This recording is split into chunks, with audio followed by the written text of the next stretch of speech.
जय श्री राधे कृष्ण। आज हम सुनेंगे अत्यंत पवित्र और पुण्य देने वाली पद्मिनी एकादशी की व्रत कथा। ये एकादशी केवल अधिक मास में आती है और इसे सभी एकादशियों में बहुत विशेष माना गया है। कहा जाता है कि जो भक्त श्रद्धा से इस व्रत को करता है उसके जीवन के बड़े से बड़े दुख दूर होने लगते हैं और भगवान विष्णु की कृपा प्राप्त होती है। तो आइए प्रेम और श्रद्धा से कथा आरंभ करते हैं। प्राचीन समय में महिष्मती नाम की नगरी में कृतवीर्य नाम के एक पराक्रमी राजा राज्य करते थे।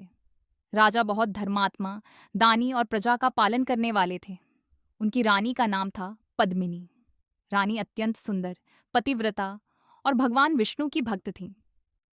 राजा के पास धन, वैभव, सेना और सुख सुविधाओं की कोई कमी नहीं थी, लेकिन एक बात उन्हें भीतर से दुखी करती थी। उनके कोई संतान नहीं थी। राजा और रानी ने अनेक यज्ञ किए, दान किए, तपस्या की, लेकिन फिर भी उन्हें संतान सुख प्राप्त नहीं हुआ।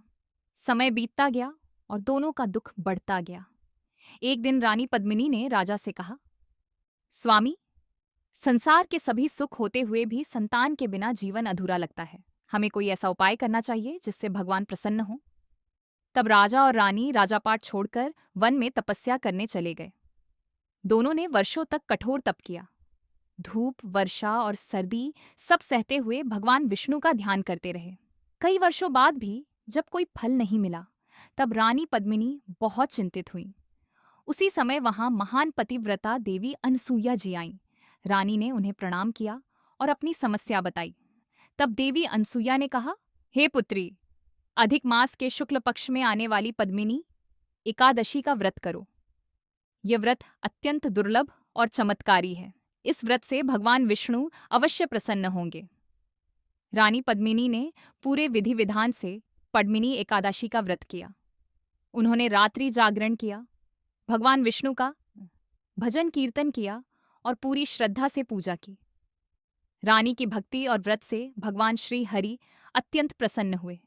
तभी भगवान विष्णु उनके सामने प्रकट हुए और बोले, हे देवी, मैं तुम्हारी भक्ति से प्रसन्न हूं, वर मांगो। रानी ने हाथ जोड़कर कहा, प्रभु, हमें एक तेजस्वी और महान पुत्र की प्राप्ति हो। भगवान विष्णु ने उन्हें आशीर्वाद दिया, तुम्हें एक महान पुत्र प्राप्त होगा जो संसार में प्रसिद्ध होगा। कुछ समय बाद रानी को पुत्र रत्न की प्राप्ति हुई। उस पुत्र का नाम कार्तवीर्य अर्जुन रखा गया। वह आगे चलकर अत्यंत पराक्रमी और प्रसिद्ध राजा बना। इस प्रकार पद्मिनी एकादशी व्रत के प्रभाव से राजा और रानी का जीवन सुखमय हो गया। इस कथा से हमें शिक्षा मिलती है